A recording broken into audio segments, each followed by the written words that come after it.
behind the scenes with future country rock blues kings and queens. Discover them first with Paul Mash TV. Paul Mash TV.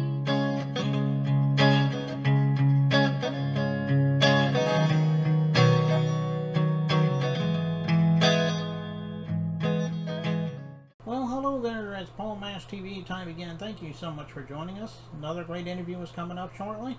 But before we begin, if you haven't yet, click that subscribe button and the bell. And anytime a new episode comes your way, you'll be notified. You can check it out. And also, if you'd like to, leave a comment on the comment section. We'd appreciate that.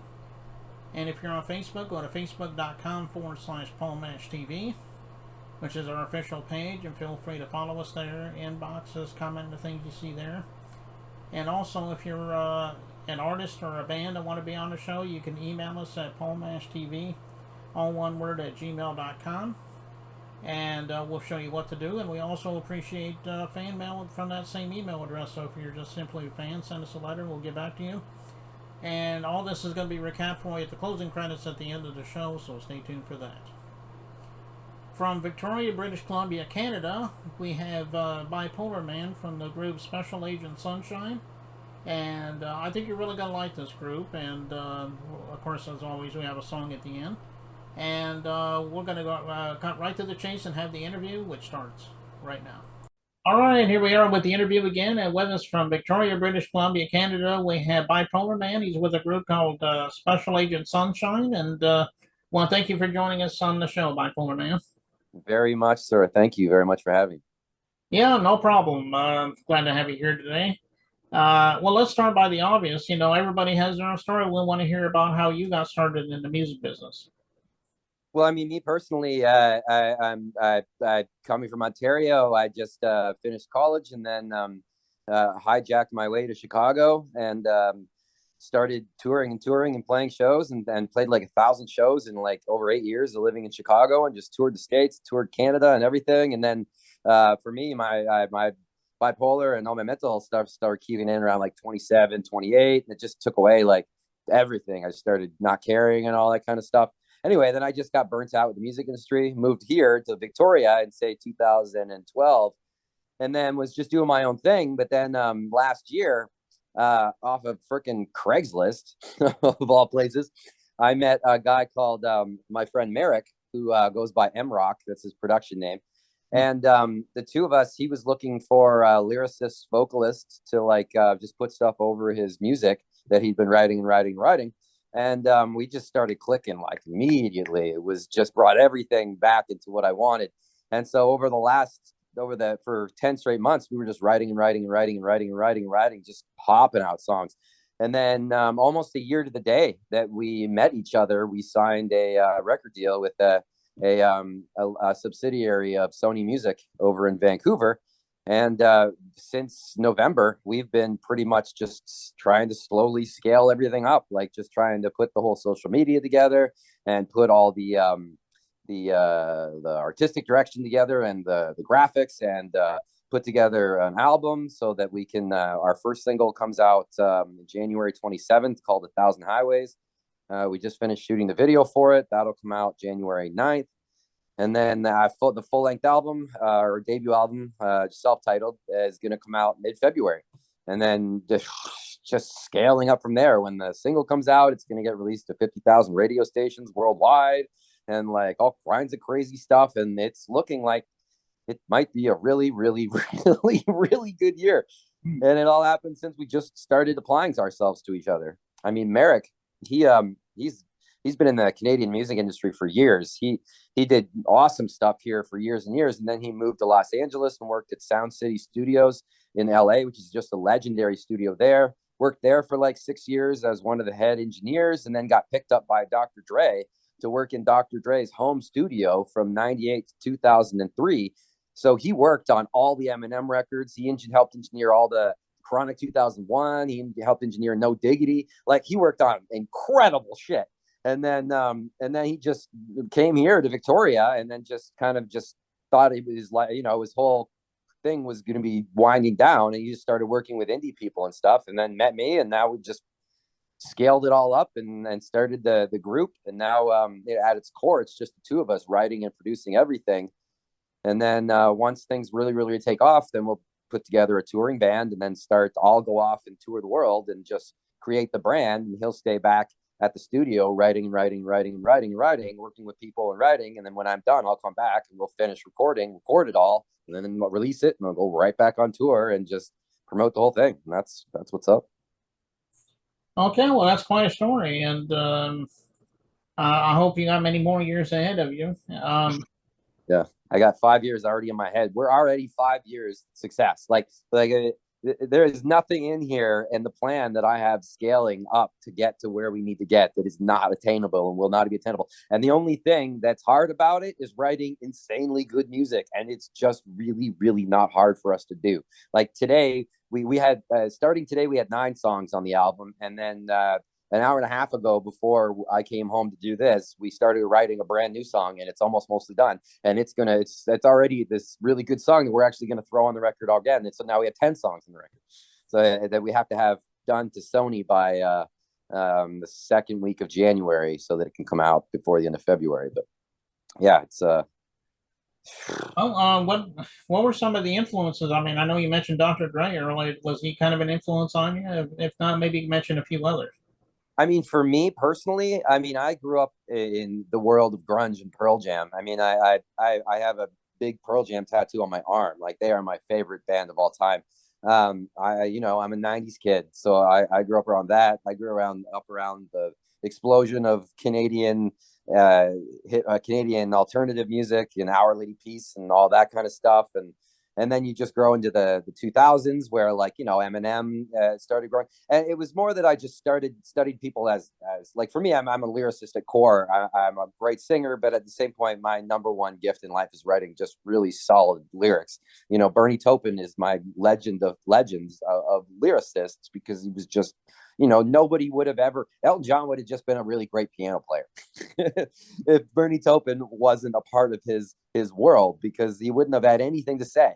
You know what I mean? And his lyrics are some of the most important words that have ever been put on paper. I mean, you could also put out there John Williams and composers like that can put together just craft music in a way that, like, presented, like, some of the best lyrics out there are like Broadway musicals, and like the way they can build a story and put it into such a melody, even though it's not any way, it doesn't follow a pop format in any way, shape, or form. It follows more of an operatic format, and that shit is so good, so good. And most people don't even pay attention to that stuff unless they like the theater. And but yeah, you could say Dr. Dre in a way, in how he used samples in a way to produce pop music. Because the thing is, with pop music, with rap music, with rock music, with country music, with folk music, there's a formula to every single one in order to present it to a mass audience and have a mass audience accept it. It's one of the reasons people don't like Nickelback. One, because I think the tone of Chad Kroeger's voice bothers some people, and usually the tone of the voice of the lead singer is what gets you to love a band. You know what I mean? Like, if the tone of that voice, because if you break down songs from Avril Lavigne, songs from other pop rock type people, and you take the lead singer off of them, a lot of that shit sounds the same. You know what I mean? Like, it's not any different. It's just distortion guitars with big drums and like a big rolling bass line. But then you put the lyricist over it, and that becomes the artist. That becomes the music. That becomes the tonality of the song. And so with Nickelback, as soon as How You Remind Me came out, they found their niche. They found that songwriting style that they knew if they just kept running with that same style, they would keep having hits, and they do. I mean, their shit is good. He writes amazing lyrics, that really great lyrics that catch people, and that's why it's like Britney Spears songs. You know what I mean? Or Backstreet Boys songs. You know what I mean? Like, I don't care how many people don't want to like Backstreet Boys songs or Britney Spears songs, but when that's on the radio, I guarantee you know at least 5 to 6 lines out of that entire song off by heart, and you can't help it. And that's just the way it goes. That's just the presence of it. So people that write really good lyrics, even movies that are like Focus Features is a publishing company or a production company that does a lot of movies based on really quality dialogue. And I mean, that stuff really catches me. Right. Yeah. Those are some good bands you mentioned too, by the way. Yeah. Especially the '90s grunge and the alternative stuff and all that. Well, where can we find your music? I mean, I'm sure it's on all streaming platforms, but maybe you have social media you want to talk about too, like Facebook, Instagram, so forth. Maybe you can tell us where to find you. Yeah, we're on all of that. I mean, we're on the only song we have on streaming platforms right now is like we originally released the song we're releasing, "A Thousand Highways." We originally released it on streaming platforms in late October, and that's actually what got us signed. Is the label heard it and just immediately contacted us like, "Hey, this needs to happen. Can we woo you or whatever?" And I'm like, "Yeah, woo away." And because for the longest time, I've just never had anybody that would work for me. I had to do all that stuff myself in like the 2000s and shit, like faxing people and sending press kits and driving places, all that kind of stuff. Now I got people to do that for us, which is great. But I mean, like, yeah, we're on, you can find us, Special Agent Sunshine on Facebook. You can find us at The Real SAS Band on Twitter. You can find us at Special Agent Sunshine on TikTok and Special Agent Sunshine on Instagram. For right now, we have one song on streaming platforms called So Out of Tune. And that I just put it up there just to basically have ourselves up there. So nobody else, for some reason, started a band named Special Agent Sunshine and decided to put a song on streaming platforms, and then we wouldn't be able to put another song on streaming platforms with the same name because that's how it goes. So I just have it up there. It's like a demo that we did, so it's up there. You can find it everywhere, but that'll be taken down as soon as "A Thousand Highways" gets released, and then from then on, we'll have established ourselves on streaming platforms with that with Special Agent Sunshine. Okay, well, go out to your favorite streaming platform and follow him on that those social media sites. I know he would love you for that. And getting back to that song you were talking about, "A Thousand Highways," you mentioned a couple of times. Is there a story behind that song? Sounds like it's a great song. It might be self-explanatory, but you know, It is a really great song. The thing it's kind of two things. I mean, with me having bipolar, it's a song about being inside yourself, about wanting to kind of be able to be free. You know what I mean? Be able to like explode all this stuff inside that you just out into a ray of sunshine and just have for everybody to see. You know what I mean? Like the literal way of listening to it is like being able to leave your life and just jump in the car and just drive to the ocean and like, just sit and enjoy the sunset. I mean, that's the basics of it. But I mean, I think on like many multi-levels when I'm writing so that I have different explanations for different types of people in order to have them associate themselves to the song. But that's the basics of it. The hard part in the song was I had to practice for like a week and a half because the chorus, the way I sing it, I only breathe like twice. And it's a really long chorus. And I wanted it to be a vocal chorus that even professional singers, when they listen to it, have to actually work to sing it. To be able to sing the whole thing the way it's sung vocally with with enough vocal breath in order to actually push the chorus the way that it is. So that's the most proud part that I am of it. And you can hear it in the chorus when you hear it. It's just, I'm just pulling this. You're wondering how, did he take a breath? No, he's still going. It's like, it took a lot of practice to do that. And it had to be. I couldn't half-ass it. It had to be a top-notch vocal. yeah. And the good thing I like about it is it's a lyric video, so you get to see the lyrics on the screen, and that's pretty good there. Yeah, and that one's up just for the sake. I'll probably leave that up, but that's not that. That's more of a video just to have something on social media right now. But really, we've just filmed an actual video for it, and that'll get released January 9th and stuff. So that should be good. Okay, well, as I said, and you even admit it's a great song, and everybody out there, you're going to watch that in just a moment. But before we get into that, Bipolar Man, thank you so much for being on the show. We'd love to have you back again sometime if you have anything. Anytime you want me, man. This was fantastic. Thank you. Thank you very much. I appreciate it.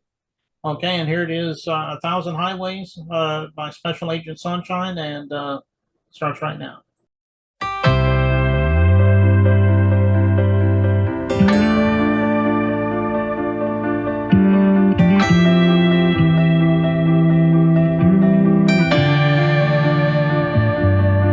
To the north I travel, step by step, that road unravels, right then left, and I'm finally on my own. Speaking tongues I babble, words unravel, despite my thoughts being full of rebel. I'm finally on my own. gather, collect what matters, hope it works and my brain won't scatter. As I drove, I thought that I had her, friends and times where I was flattered. I'm finally on my own. Twists and turns, the road kept going sideways, crossing the lines of 1,000 highways.